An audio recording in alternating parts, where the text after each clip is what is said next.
हर हर महादेव, जो निर्विकार होते हुए भी अपनी माया से विराट विश्व का आकार धारण कर लेते हैं। स्वर्ग और अपवर्ग जिनके कृपा कटाक्ष के ही भैरव बताए जाते हैं, तथा योगी जन जिन्हें सदा अपने हृदय के भीतर अद्वितीय आत्म ज्ञानानंद स्वरूप में ही देखते हैं, जिनका आधा शरीर शैल राजकुमारी पार्वती से सुशोभित है, उन तेजोमय भगवान शंकर को निरंतर मेरा नमस्कार है। शिव पुराण के अनुसार शिव जी जहाँ जहाँ स्वयं प्रकट हुए, उन 12 स्थानों पर स्थित शिवलिंगों को ज्योतिर्लिंगों के रूप में जाना जाता है।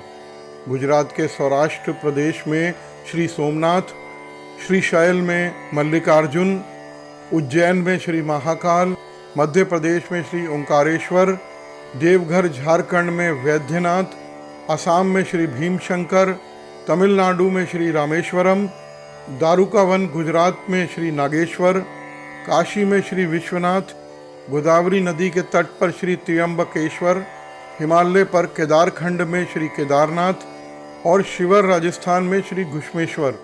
मान्यता है कि जो मनुष्य प्रतिदिन प्रातःकाल उठकर इन 12 ज्योतिर्लिंगों के नाम का पाठ करता है, उसके सभी प्रकार के पाप छूट जाते हैं और उसको संपूर्ण सिद्धियों का फल प्राप्त हो जाता है।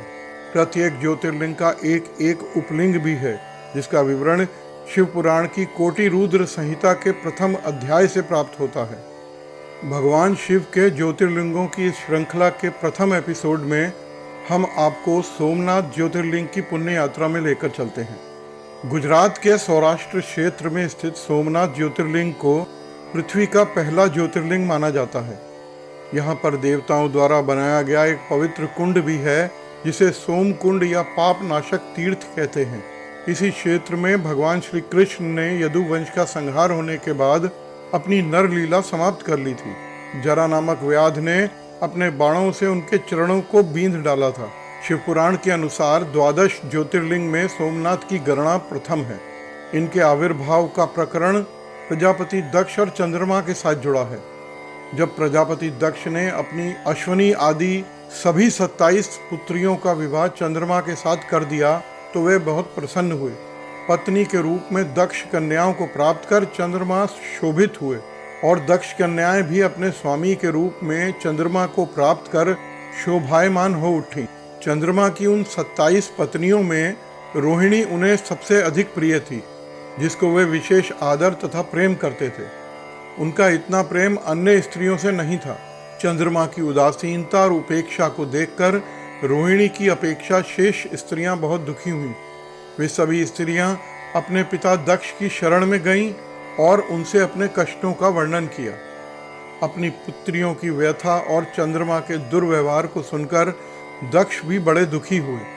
उन्होंने चंद्रमा से भेंट की और शांतिपूर्वक कहा, कलानिधे, तुमने निर्मल व पवित्र कुल में जन्म लिया है, फिर भी तुम अपनी स्त्रियों के साथ भेदभाव पूर्ण व्यवहार करते हो।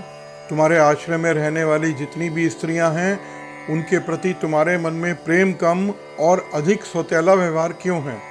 तुम किसी को अधिक प्रेम करते हो और किसी को कम, ऐसा क्यों करते हो?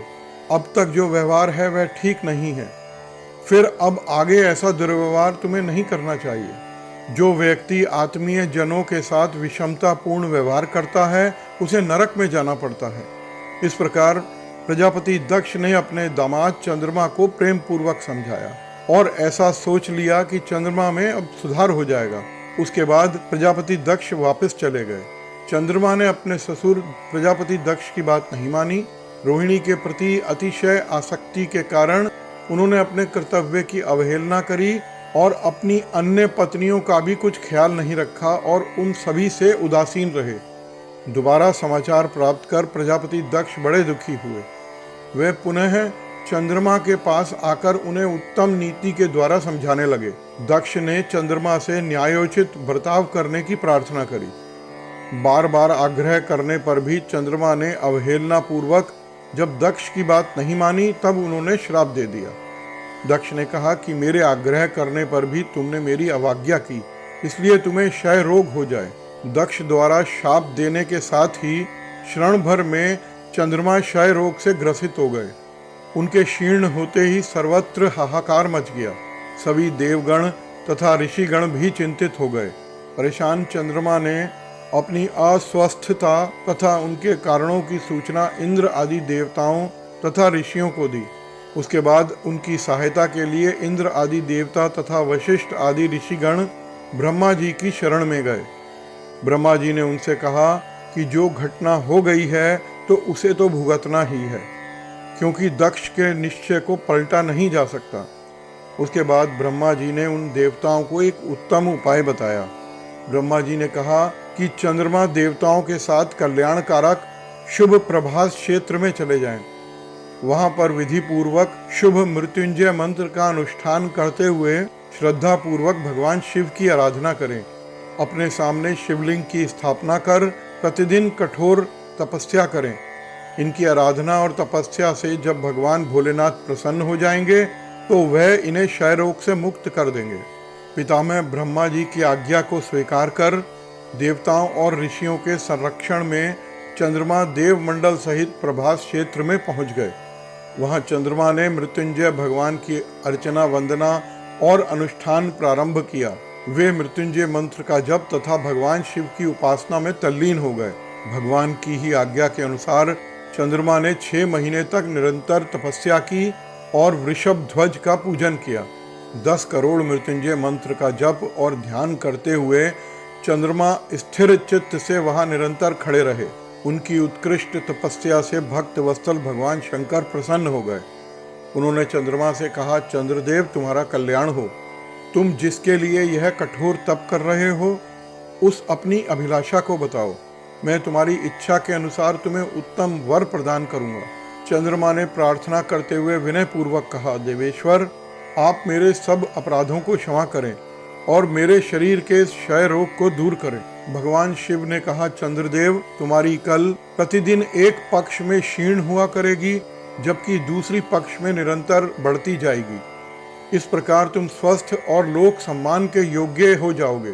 भगवान शिव का कृपा प्रसाद प्राप्त कर चंद्रदेव बहुत प्रसन्न हुए। उन्होंने भक्ति भाव पूर्वक शंकर की स्तुति करी।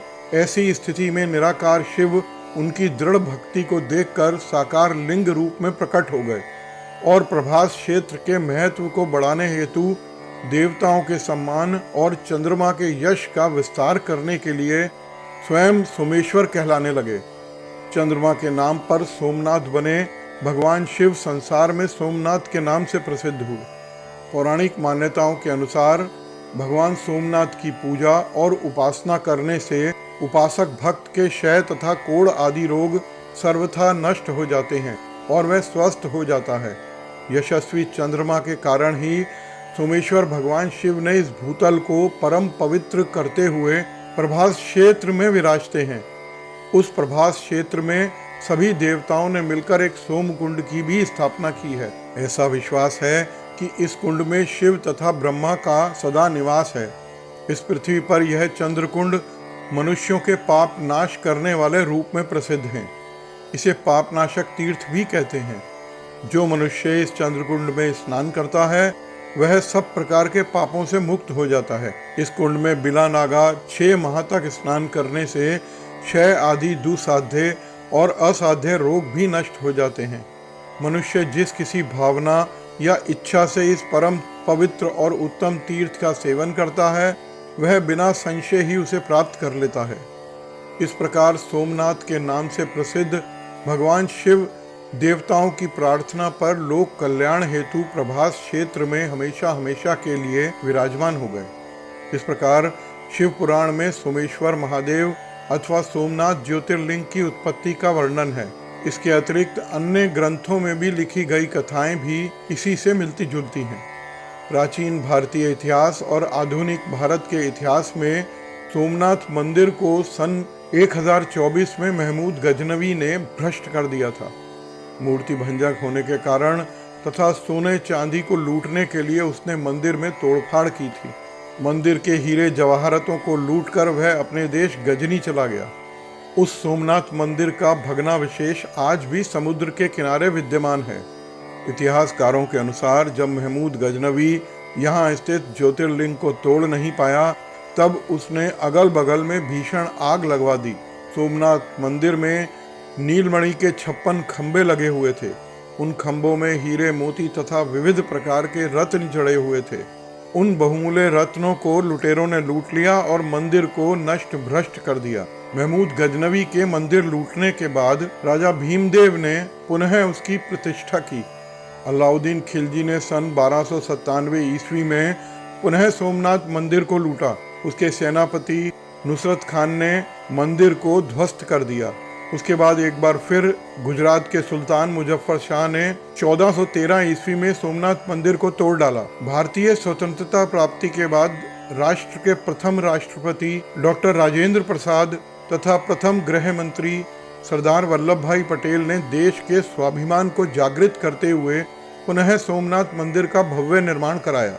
आज पुनः भारतीय संस्कृति और सनातन धर्म की ध्वजा के रूप में सोमेश्वर ज्योतिर्लिंग सोमनाथ मंदिर के रूप में शोभायमान है।